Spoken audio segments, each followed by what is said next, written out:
Hey, Dragon's Dogma 2 is a game that I think effectively makes compromises on fast travel as an open world mechanic. I want to talk about it.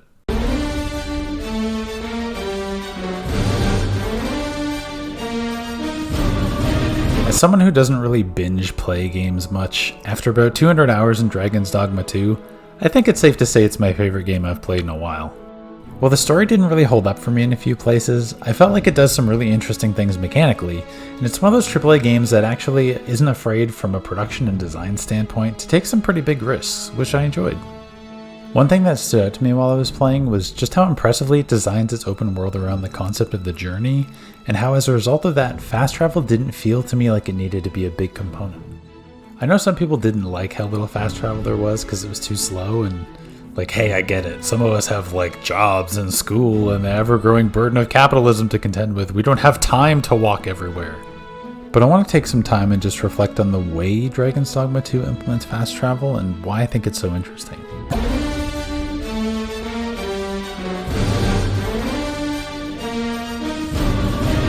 I want to start at a very high level by talking about genre. Genre is defined as a category of media defined by similarities in form, style, or subject. One thing I'm completely normal about that happens a lot in video games is genre being the thing that drives design choices.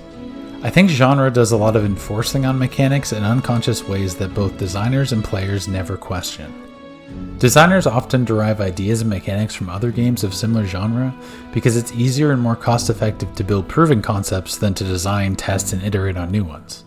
Conversely, many players are usually faster at learning existing mechanics and readily understanding them when those mechanics are similar to other games of similar genres.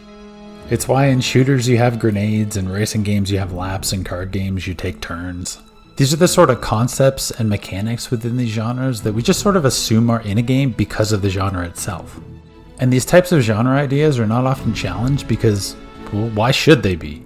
They're staples and often seen as implicit in their purpose, and they do often fulfill a goal of that genre. So genre can be a good thing. It carries assumptions players have about playstyles, mechanics, and all that sort of thing. This makes learning them easier for players, and also empowers devs to pull from similar genres and references to streamline production by making things that already exist. Since this video is about fast travel, let's look at that as an example. In open world games, it's become standard to add fast travel to large worlds. This serves two purposes. It allows devs to focus resources on areas where the action is, as well as allows a wider body of players to experience that action in a more focused manner. So rather than running across an empty area where overworked level designers didn't have time to add content to it, they can just jump straight to where the missions are and bypass all that. However, genre can also be a double-edged sword. Too much reliance on genre can create rigid formulas, and both devs and players might start to simply assume things about a game just because of its genre connection.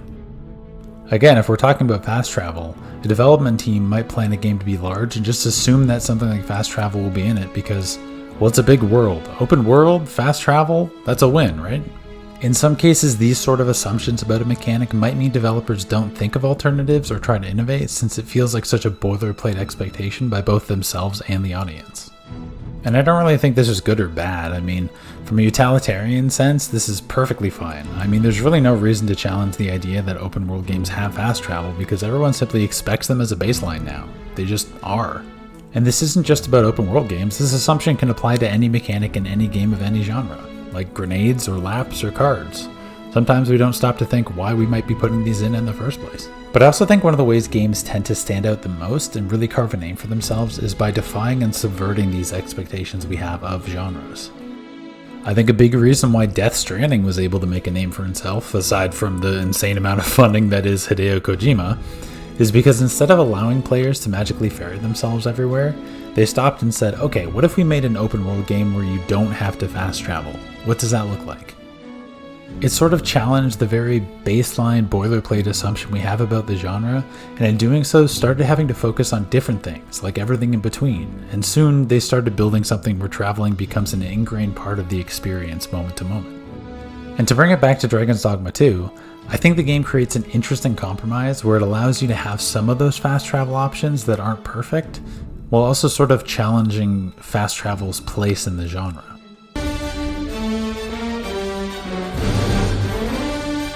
In Dragon's Dogma 2, I feel like you're really supposed to walk around everywhere. I know, right? Walking in an open world game? Ugh. Other open world games toy with the concept of encouraging exploring the world a bit more. Assassin's Creed, for example, has an exploration mode, and they remove map markers and give you hints to your next objective, so you can kind of wander on your way there. But I think the thing is that from the ground up, most modern open world games aren't really designed to be walked around. Well, at least the developers don't really expect most players to do that. Often the mechanics empower the player to walk somewhere maybe once to unlock the fast travel point, and then just fast travel there afterwards. And I think this is fair because they're taking into account the majority of players who don't really want to walk everywhere all the time. And I want to be clear, Dragon's Dogma 2 has fast travel. It just has it in a really limited capacity, which I think is by design to encourage that feeling of, journeying from place to place. Much like the first Dragon's Dogma, instead of being able to instantly fast travel to different settlements, the game allows you to place your own fast travel points in the world in the form of port crystals. Then you can spend an item called Fairy Stones to travel to one at your whim. The compromise is that these port crystals come in super limited supply, but the main thing is you'll never have enough to travel to every point of interest in the world that you come across. And if you don't explore the world thoroughly, you might not even find some of the hidden port crystals at all, which might result in you needing to use more rudimentary travel methods to get around. In a way, it's a reward for combing around the less obvious parts of the world and really exploring through things like side quests and additional content. I also just appreciate how it doesn't really tell you where to place your crystals or how sparingly you should be doing it, but kind of leaves it up to you to figure out where you think is most important. By essentially allowing the player to place their own fast travel points, it almost makes this placement feel tactical, like you're plotting an approach to a region, or like a puzzle of some kind. Are you planning to do a run of fabricating objects at the forgery? Maybe you should go there and put down a port crystal. Maybe you'll slap a port crystal by the Sphinx to make revisiting her easier. Maybe you made it really far down a path and want to explore it later. Why not put a port crystal down? Port crystal, port crystal, port crystal, port crystal, port crystal, port. Another system of limited fast travel is the ox cart system. Every major city has an ox cart that leaves in the morning, traveling between 2 points. When you ride it, you can doze off, allowing you to arrive at your destination quickly. It's kind of like taking a taxi in Grand Theft Auto if the taxi only went back and forth between 2 locations. However, it costs money, making it expensive to use at lower levels, which forces you to explore the immediate area around you on foot at a time when you wouldn't have explored much of the world. It's also prone to ambush by wild monsters en route, which makes it unreliable to use all the time as a form of transportation. If you get ambushed and the wagon is destroyed, you might be forced to make your way back on foot, which again encourages you to explore the world more in depth on your way there, and find all the hidden paths you might not have noticed before. Another area of the map is covered by cargo platforms you can use to travel between points. However, these are sometimes only marginally faster than walking and result in attacks by enemies you need to fight off. What's more is there's some areas below that are only accessible by jumping off these platforms and exploring on foot. Are you noticing a pattern with a lot of these methods? They often serve as a mechanism to occasionally have you get back on foot and explore everything intimately. And I don't think it's designed this way because the devs suck or they want you to play the game a really long time. This is a single player game, it's not Dota 2. They don't really care if you're playing it for a long period of time. No, I really do think it's because the designers wanted to encourage you to explore the world intimately and on foot. I think they wanted to really build for that sort of making a huge trek experience. I think Dragon's Dogma 2 is actually similar to Death Stranding in this respect. Even in Death Stranding, you're encouraged, and in many cases forced, to go slow. Every footstep is supposed to be intentional, and every hill is supposed to feel a bit like a mountain. And I think there's other mechanics that reinforce this, like the whole camping system gives you a natural stopping and starting point for your journey alongside taking time to prepare a nice meal. Places to recuperate are few and far between on a long journey, and when you make it to them, sometimes it feels like you can finally breathe. Even thematically, you're the Arisen. You're a relative nobody who is picked from a crop of all humanity and destined to save the world. Your journey is hard, arduous, and full of drudgery, strife, and needing to adapt to a hostile world that wants you dead.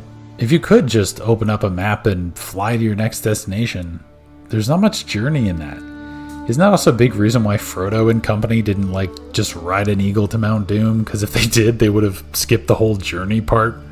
It's not to say the game should be slow, boring, and hard. That's why they still added fast travel options. They're just more flawed, slightly unpredictable, and sometimes costly.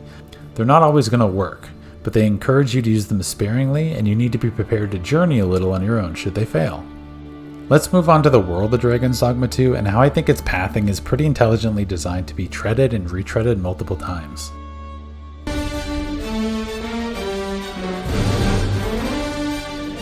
One time my friend asked me why I like Dragon's Dogma as a franchise, and my answer was that it's the only game in memory where I could explore every corner and find something. In Dragon's Dogma 1, I would often find myself exploring the world and pushing its limits until I felt I was well and truly away from where designers expected me to go, only to find a little trinket or a stack of gold. I felt like the designers expected me to explore almost everywhere, like the world is explorable in ways that I just hadn't seen before. It was so good that it sort of unconsciously raised my bar for how games should design explorable worlds. I find now if a game doesn't have secrets absolutely everywhere, I'm a little disappointed. And I think this sort of feeling is mimicked in the roads and pathing in the locations of Dragon's Dogma 2.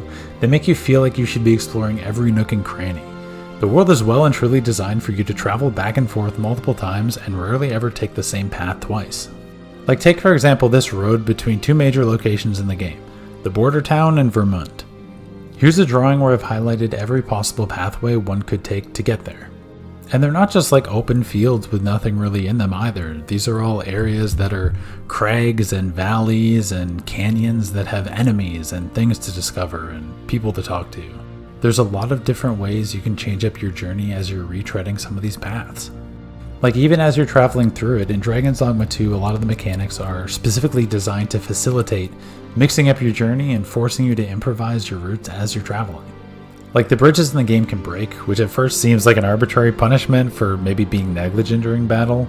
However, most bridges have alternate paths and kind of force you to improvise a new route if you want to reach your destination, or just seek out a campsite to wait for its rebuilding. Some of the enemy placement also comes into play here. Like some enemies who wait on the roads are pretty powerful, and especially at early levels encourage the player to explore new and unusual routes to get to where you need to go.